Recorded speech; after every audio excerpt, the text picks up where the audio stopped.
गणगौर की पौराणिक व्रत कथा। एक बार भगवान शंकर तथा पार्वती जी नारद जी के साथ भ्रमण को निकले। चलते चलते वे चैत्र शुक्ल तृतीया के दिन एक गांव में पहुंच गए। उनके आगमन का समाचार सुनकर गांव की श्रेष्ठ कुलीन स्त्रियां उनके स्वागत के लिए स्वादिष्ट भोजन बनाने लगी। भोजन बनाते बनाते उन्हें काफी विलंब हो गया, किंतु साधारण कुल की स्त्रियां श्रेष्ठ कुल की स्त्रियों से पहले ही थालियों में हल्दी तथा अक्षत लेकर पूजन हेतु पहुंच गईं। पार्वती जी ने उनके पूजा भाव को स्वीकार करके सारा सुहाग रस उन पर छिड़क दिया। वे अटल सुहाग प्राप्ति का वरदान पाकर लौटी। तत्पश्चात उच्च कुल की स्त्रियां अनेक प्रकार के पकवान लेकर गौरी जी और शंकर जी की पूजा करने पहुंची। सोने चांदी से निर्मित उनकी थालियों में विभिन्न प्रकार के पदार्थ थे। उन स्त्रियों को देखकर भगवान शंकर ने पार्वती जी से कहा, तुमने सारा सुहाग रस तो साधारण कुल की स्त्रियों को ही दे दिया, अब इन्हें क्या दोगी? पार्वती जी ने उत्तर दिया, प्राणनाथ, आप इसकी चिंता मत कीजिए। उन स्त्रियों को मैंने केवल ऊपरी पदार्थों से बना रस दिया है, इसलिए उनका रस धोती से रहेगा, परंतु मैं इन उच्च कुल की स्त्रियों को अपनी उंगली चीरकर अपने रक्त का सुहाग रस दूंगी। यह सुहाग रस जिसके भाग्य में पड़ेगा, वह तन मन से मुझ जैसी सौभाग्यवती हो जाएगी। जब स्त्रियों ने पूजन समाप्त कर दिया, तब पार्वती जी ने अपनी उंगली चीरकर उन पर छिड़क दी। जिस पर जैसा छींटा पड़ा, उसने वैसा ही सुहाग पा लिया। तत्पश्चात भगवान शिव की आज्ञा से पार्वती जी ने नदी तट पर स्नान किया और बालू की शिव मूर्ति बनाकर पूजन करने लगी। पूजन के बाद बालू के पकवान बनाकर शिव जी को भोग लगाया। प्रदक्षिणा करके नदी तट की मिट्टी से माथे पर तिलक लगाकर 2 कण बालू का भोग लगाया। इतना सब करते करते पार्वती को काफी समय लग गया। काफी देर बाद जब वे लौटकर आई तो महादेव जी ने उनसे देर से आने का कारण पूछा।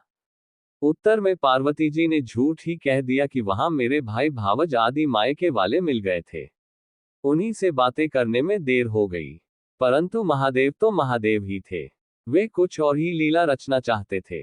अतः उन्होंने पूछा, पार्वती, तुमने नदी के तट पर पूजन करके किस चीज का भोग लगाया था और स्वयं कौन सा प्रसाद खाया था? स्वामी, पार्वती जी ने पुनः झूठ बोल दिया, मेरी भावज ने मुझे दूध भात खिलाया, उसे खाकर मैं सीधी यहाँ चली आ रही हूँ। यह सुनकर शिवजी भी दूध भात खाने की लालच में नदी तट की ओर चल दिए। पार्वती दुविधा में पड़ गईं। तब उन्होंने मौन भाव से भगवान भोले शंकर का ही ध्यान किया और प्रार्थना की, हे भगवान, यदि मैं आपकी अनन्य दासी हूं तो आप इस समय मेरी लाज रखिए।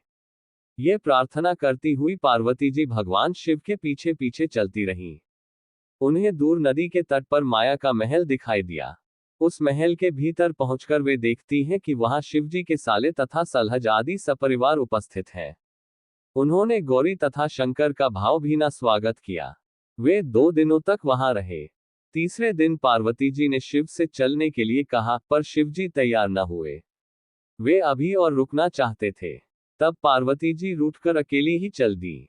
ऐसी हालत में भगवान शिवजी को पार्वती के साथ चलना पड़ा। नारद जी भी साथ साथ चल दिए। चलते चलते वे बहुत दूर निकल आए।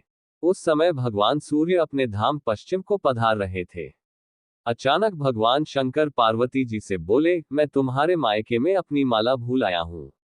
ठीक है, मैं ले आती हूं, पार्वती जी ने कहा और जाने को तत्पर हो गई। परंतु भगवान ने उन्हें जाने की आज्ञा न दी और इस कार्य के लिए ब्रह्मपुत्र नारद जी को भेज दिया। परंतु वहां पहुंचने पर नारद जी को कोई महल नजर न आया। वहां तो दूर तक जंगल ही जंगल था, जिसमें हिंसक पशु विचर रहे थे। नारद जी वहां भटकने लगे और सोचने लगे कि कहीं वे किसी गलत स्थान पर तो नहीं आ गए। मगर सहसा ही बिजली चमकी और नारद जी को शिवजी की माला एक पेड़ पर टंगी हुई दिखाई दी। नारद जी ने माला उतार ली और शिवजी के पास पहुंचकर वहां का हाल बताया। शिवजी ने हंसकर कहा, नारद, ये सब पार्वती की ही लीला है। इस पर पार्वती बोली, मैं किस योग्य हूं? तब नारद जी ने सिर झुकाकर कहा, माता, आप पतिव्रताओं में सर्वश्रेष्ठ हैं। आप सौभाग्यवती समाज में आदिशक्ति हैं। ये सब आपके पतिव्रत का ही प्रभाव है। संसार की स्त्रियां आपके नाम स्मरण मात्र से ही अटल सौभाग्य प्राप्त कर सकती हैं और समस्त सिद्धियों को बना तथा मिटा सकती हैं। तब आपके लिए ये कर्म कौन सी बड़ी बात है? महामाय, गोपनीय पूजन अधिक शक्तिशाली तथा सार्थक होता है। आपकी भावना तथा चमत्कारपूर्ण शक्ति को देखकर मुझे बहुत प्रसन्नता हुई है। मैं आशीर्वाद रूप में कहता हूं कि जो स्त्रियां इसी तरह गुप्त रूप से पति का पूजन करके मंगल कामना करेगी, उन्हें महादेव जी की कृपा से दीर्घायु वाले पति का संसर्ग मिलेगा।